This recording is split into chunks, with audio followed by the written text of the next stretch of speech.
assez incroyable, mais des cacatoès ont appris à utiliser des fontaines d'eau.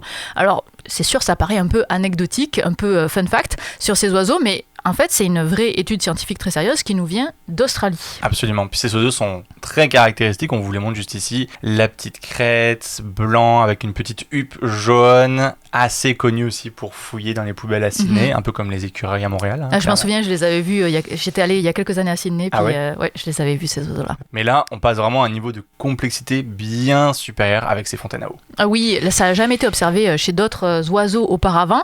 Et c'est Barbara Klump, une écologiste comportementale de l'université de Vienne, qui n'est pas du tout en Australie, mais qui est à l'origine de cette découverte.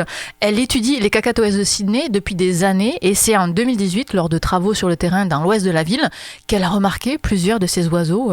Ils attendaient chacun leur tour auprès de la fontaine.